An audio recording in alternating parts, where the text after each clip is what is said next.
Las Vegas, Nevada, home of the first ever Elestrals World Championship. But do you guys know what else it's home to? This guy. So let me be your tour guide and help you figure out what you can do while you're in town for Worlds.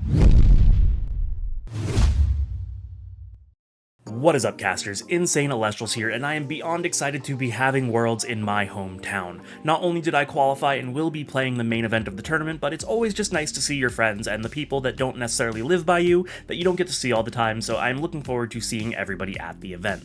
I did make a post on Twitter or X or whatever you want to call it these days, asking people what recommendations they wanted to see while they're in town, and without fail, every single person only asked about food. So we are going to give you guys some food recommendations, but we're going to save that for later in the video, because there are a lot of exciting things that you can do while you are in Las Vegas, so I just want to go over those and give you guys some of my recommendations, so let's jump on it. So the first thing that I want to recommend is going to be a way to cool down, because looking at the forecast for this weekend, I believe it has a high of 96 degrees, which for my non-Americans I believe is like 35 degrees Celsius, which is absolutely scorching. So I'm sure that the venue hotel or wherever you're staying has a pool. However, I can guarantee you it is not as nice or as cool as the pool that I'm going to recommend, and that is going to be at the Mandalay Bay, because the Mandalay Bay recreated the beach, sand and all. They have a wave pool, they have a lazy river, they have regular pools, they have a cabana, they have food services, and while if you're not staying there, it does cost a little bit to enter. I'm not 100% sure on the price.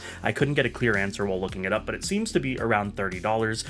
It's definitely worth the money, because that is a ridiculous temperature to have to endure, and it's just a very relaxing, very cool, very fun place. They have inner tubes that you can rent for both the wave pool and the lazy river. Just an absolutely phenomenal experience if you want to cool down from this Vegas heat. And while we are at the Mandalay Bay, it is probably home to my favorite attraction, and that is going to be the Shark Reef. So if you're there, make sure you check out the Shark Reef as well. The Shark Reef is exactly what it sounds like, a reef for sharks, meaning an aquarium, but it's more than just sharks. They have Komodo dragons, they have, I believe, albino crocodiles the last time that I was there. And one of the coolest parts is that they actually have a petting zoo, where it's essentially just like a small, shallow pool area where they have things like horseshoe crabs, stingrays, even baby sharks that you can actually touch and pet, which, while it sounds a little intimidating, is a very fun and very cool experience. So I would definitely recommend those two options at the Mandalay Bay. Now, maybe you're looking for a little bit more of a thrilling experience. There are a couple of options, one of which is going to be the Adventure Dome at the Circus Circus. It is a pink dome that I believe is an acre in size, so not super big, but definitely a good, decent walk around, and it is an indoor theme park. They have roller coasters, they have water rides, they have like the drop ones where you like go up and they drop you down. They have so many different options, and it's kind of a little bit more on the childish side. It's aimed towards like young teenagers, if I had to put an age limit on it, but that doesn't mean that you still can't enjoy your inner child as an adult who doesn't like a good roller coaster. And while you are at the Circus Circus, they also have one of the coolest arcades in the city, because not only does it have all of the typical arcade games that you would expect to find, but they also have carnival games, they have live acrobat shows, they have artists doing caricatures. Just, it kind of feels like you're at a carnival or a fair, and it's a very fun experience. So again, two options at the Circus Circus for you guys to check out. Keeping in the theme of thrills, the Stratosphere, or I guess now they called it the Strat, they changed the name, has a bunch of thrill rides as well. It is the tallest observation tower, I believe, in the United States, and the second tallest building in the United States, if my Googling has served me well. But what they have is on top, they have a roller coaster that kind of circles the top. They have bungee jumping off of the top of it. They have a ride where you sit kind of like in a cart and it tilts you off the edge and you plummet down before it stops you. So a lot like not for the faint of heart, but if you are a thrill seeker, definitely something to check out as well. And the final thrill that we can find, or rather that I can recommend because I have personally done it on the Strip, is going to be the zip line at the Link. Now, the Link has a really cool outdoor area where there's like shops and food places and all of that, and it's really pretty. They've got a bunch of lights and it's just really nicely decorated, but they have a zip line that goes over it, which is really fun. It's kind of short. I mean, zip lines are never really long unless you're going zip lining through the jungle, but it's really cool to just be able to soar over all of that stuff, especially when you're doing it at night and all the lights are on, and it's just a really pretty and really fun experience being able to zip line. And the really cool part about the zip line is that, if my memory serves me correct, it actually lets you out near the entrance for the high roller, which which the High Roller is a 30-minute Ferris wheel ride, which again I recommend doing at night. It goes over the entirety of the strip. You can see everything from start to finish at the highest point, and when you're doing this at nighttime, you get to see all of the lights and all of the cool things that are going on underneath you.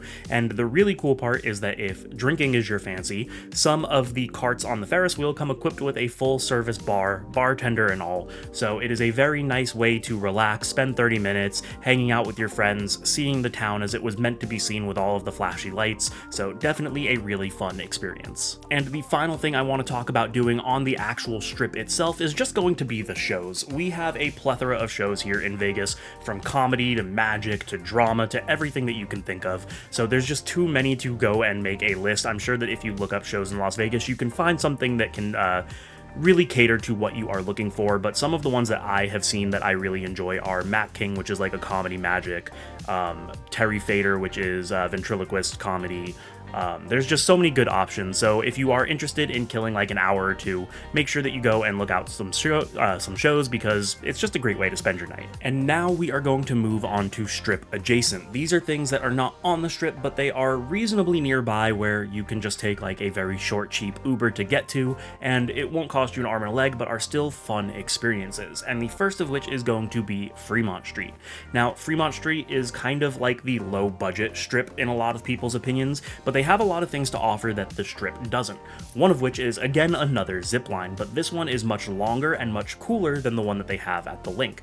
This one stretches the entirety of Fremont Street from start to finish, and it's really cool because not only can you go down like a regular zip line where, you know, you're sitting in the harness and you go down, but you can also go down Superman style, where they strap you in, laying with your stomach facing the ground, and you get to feel like you are just flying across the entirety of it, which again at night is a very real, like, surreal experience, just being able to see all of the people, all of the lights, all of the happenings that are happening below you. Really cool experience. Now, they also have street performers, which are actually people that pay to rent a space in Fremont Street and do whatever it is that they do. These people rotate in and out all of the time, so there's no way to say what you are actually going to see. They have people that do live music, they have people that do like the spray painting stuff where you can get like a really cool poster or a shirt. They have lots of shops and lots of other cool things to do. And one of my favorite things to do is they actually have a place that serves fried Oreos and fried Twinkies. Well, very unhealthy, very delicious, so definitely make sure that you pick one of those up while you're there as well. One of the other amazing experiences that is strip adjacent is going to be Area 15. Now, this is something that I haven't personally done, but my wife told me to throw it into the video because she was taken there for her bachelorette party. They have something called Omega Mart, which is kind of like a trippy interactive art exhibit where you're going through like this really weird grocery store with like insane items and things that you can do. They've got like virtual reality stuff. She gave me a little list here.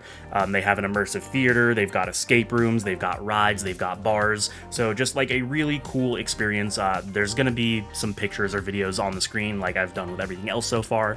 So definitely something to check out on her recommendation. I don't really have too much to say about it because I've never been there, but it is something that I've heard a lot of good things about, and I know that a lot of people are very interested in, and everybody that I know that has gone has had an incredible time. Now, maybe shopping is your forte and you want to just go around and have a good time walking around stores, maybe buying a few things to take home. The two places that I would really recommend are off strip. They are called Town Square and the Premium Outlets. They're just a couple miles off strip, so again, not really far. Town Square is the more like fancier one. It's the outdoor mall. They have pretty much every shop that you can imagine, tons of different kinds of food places. They've got a movie theater, they have a barcade, they have a bunch of things that you can just kind of kill your time with. They've got a really nice outdoor seating area where you can sit down and enjoy a meal. They've got escape rooms, they have pretty much everything that you can think of, an absolutely incredible place to go. And then the Premium Outlets is going to be a little bit further down the road. That is just kind of like a cheaper mall.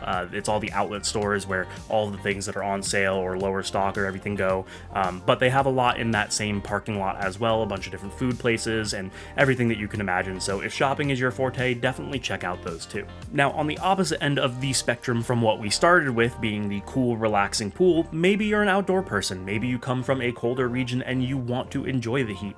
There are a few outdoor places that you can go. Red Rock Canyon, well, relatively far from the Strip, and I use the term far loosely because Vegas is a very small city. It is 26 miles across, so you're not really going to be spending more than 20-30 minutes in a car no matter where you're going, but it is on the opposite side of the city from the Strip.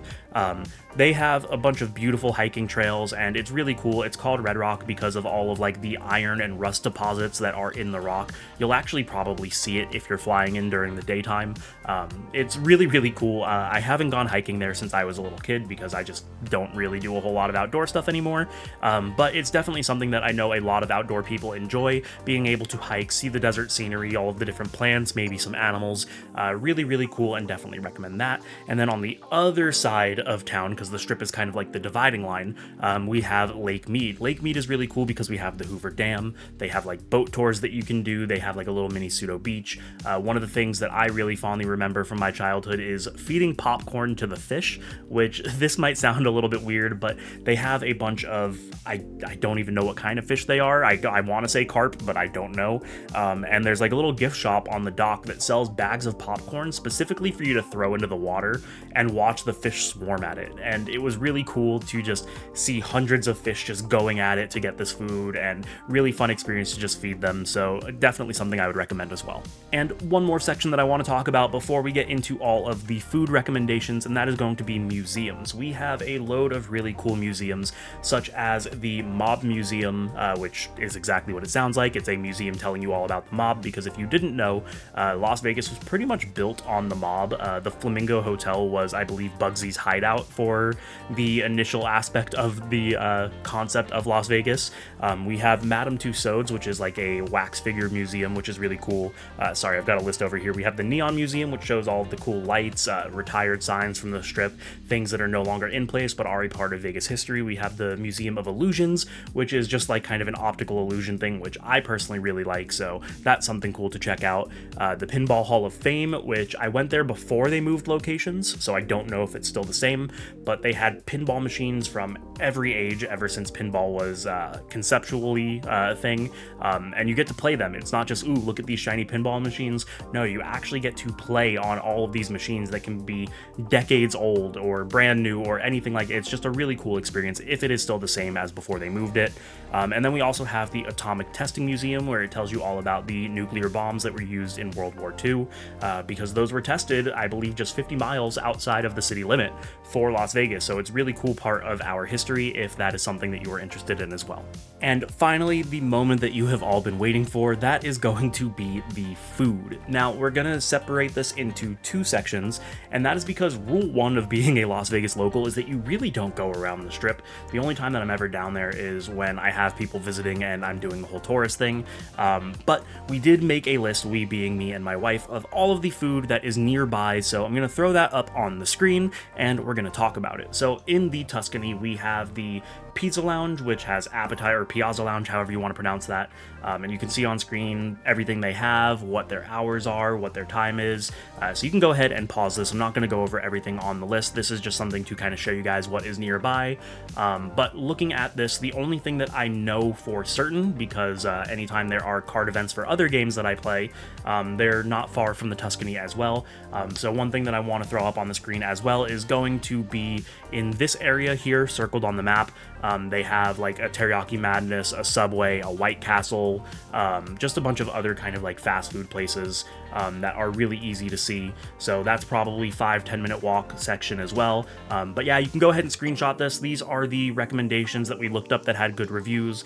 We asked some of the people that we know if they've eaten there, and we couldn't find anything that was relatively bad. Everything seemed to be good about these places. So this is what is nearby if you are just looking for something quick and easy that you can get that isn't going to cost you an arm and a leg to travel to.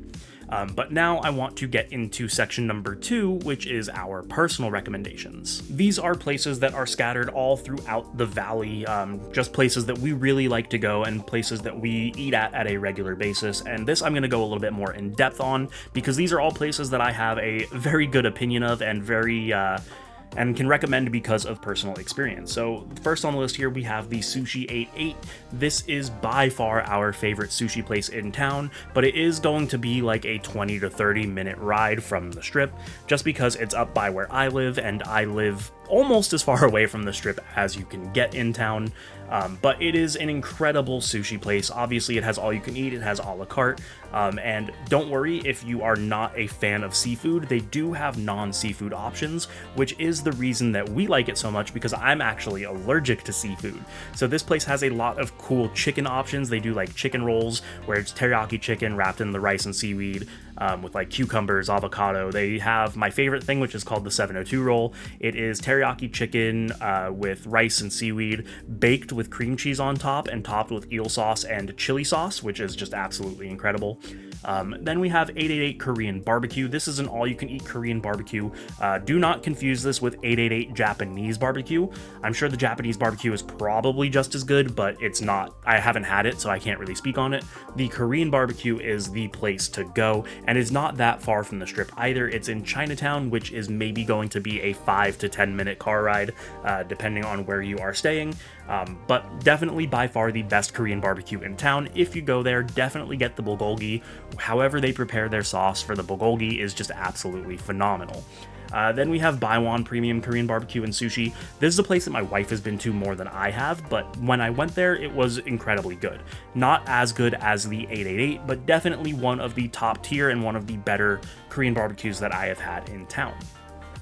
Texas de Brazil is actually somewhere that I went with my wife for our anniversary that just passed. It is an all-you-can-eat Brazilian steakhouse. The hours and price vary depending on what time of day and what day you go, so definitely check before going, but it is really, really good and a phenomenal experience.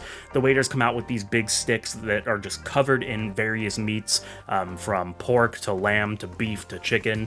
You can request any kind of cook you want. If you like it rare, if you like it well done, it doesn't matter. You can pretty much get whatever you want, and it is phenomenally delicious. Then there's also Lazy Dog Restaurant and Bar. This is actually right next to Texas de Brazil, which is only a few miles off Strip, and it's just kind of a little bit of everything. One of the gimmicks of this place is that it is dog friendly. People can bring their dogs and hang out outside and have a meal with their dogs, which is why it's called Lazy Dog. But if you're inside, you don't have to worry about that. They don't allow the dogs in the restaurant. There's just outdoor seating for it, and it's just really good kind of everything. If you want a burger, if you want chicken, if you want a salad, if you want fish, they have something for everybody. Nacho Daddy, this list isn't in any specific order, because if it was, Nacho Daddy would be at the top of the list. This place is incredible, and it's one of the places that I know Kay Cray, if you see her at the event and whatnot, because she'll be commentating, she can vouch for this place as well. This place is delicious. They have massive plates of nachos, so big that usually my wife and I share a plate of nachos as a meal, and they have so many different kinds of specialty nachos. You can get traditional nachos, you can get nachos with buffalo chicken, you can get what they call cheeseburger nachos. The one that me and my wife usually share are the enchilada nachos, which is essentially just an enchilada deconstructed over top of nachos, and it is absolutely delicious. So definitely one of the top places that I would recommend. There's a few locations all around the valley. I believe they're down to 2. One is going to be on Fremont, so if you are doing the Fremont street experience that I mentioned earlier in the video, that could be the place that you end up with for your dinner. Other than that, they have some that are a few miles off Strip, so again, just look it up. You guys will be able to do that, but definitely a place that I would recommend. Lindo Michoacan is a little bit further, also kind of near my side of town, but it is a very good Mexican restaurant. Definitely not the best Mexican restaurant. Something that she didn't put on the list, which I'm not 100% sure why, is Eddie's, which is actually the Mexican restaurant I would prefer over Lindo. Both are good, don't get me wrong. I just like Eddie's a lot more, and it's just your standard Mexican restaurant, so not really too much to say there. Chiba Hut is a very good sandwich place. It's more so on the fast food side of things. Well, maybe not fast food, but more like fast service food, where you go, you sit down and whatever, but it's just probably some of the best sandwiches. It is a chain restaurant, so they have these all over. It's not a Vegas exclusive thing, but definitely something worth getting if you just want a really good sandwich. Yanni's Greek Grill is someplace that you guys should absolutely check out if you come to Darkside Games, which this is a good time to plug that. I'll throw that on the screen as well. Darkside Games is hosting a Worlds Prep event on this Thursday at 6 p.m. So make sure you come and check that out. But the reason that I'm bringing that up here is because it is right next door to Yanni's. So Yanni's is a Greek grill, which is absolutely incredible. I get it every single time I go to locals because of how good it is. She mentioned there that the garlic feta fries are a must try, which they absolutely are. They are those like battered fries, so they're really nice and crispy, topped with garlic sauce and feta cheese, and it's just so delicious. So definitely check out Yanni's. The chicken skewers are my personal recommendation. My wife really likes the dark meat chicken, but I've had friends that have gotten the lamb that say it's really good, so 100% Yanni's is probably up there with Nacho Daddy as some of the best food on this list. Oja Japanese Steakhouse is another chain restaurant, but it is something that is just really good and a fan favorite of ours that we go to quite frequently. It's hibachi, essentially, where they do the whole cooking show in front of you. They do have non-hibachi options where you can just sit down at a table and enjoy your meal if you don't want the entire show. But yeah, definitely something worth checking out if you like Japanese food and if you want a little bit of dinner theater as well. And there you guys have it. I have no idea what this video looks like yet. This is a video that is actually really hard to put together, just because there's so many different things that you can do, and I didn't really want to speak too much about things I haven't personally experienced, just because it's really hard to do that. I want to make sure that the stuff that I'm giving you guys to do is stuff that I myself would do, things that I myself would enjoy. I don't want to send you guys to do anything that I don't think you would have a good time doing. So yeah, we'll see how this turns out after editing. If you guys see me at the event, make sure to come up and say hi. Maybe I'll think of some more things to recommend. If you have any questions, you can definitely come and ask me as well. I'll be happy to answer anything. If you guys want to know specific, like, in-depth intricacies about anything in this list, definitely go ahead and come up to me. We can have a conversation about it. So thank you guys so much for watching. I am very excited to compete this weekend at the World Championship. Hopefully you guys are as well. Even if you're not competing, good luck to you in the last chance qualifier. I hope to see you all there. Thank you so much for watching, and I will see you in the next one.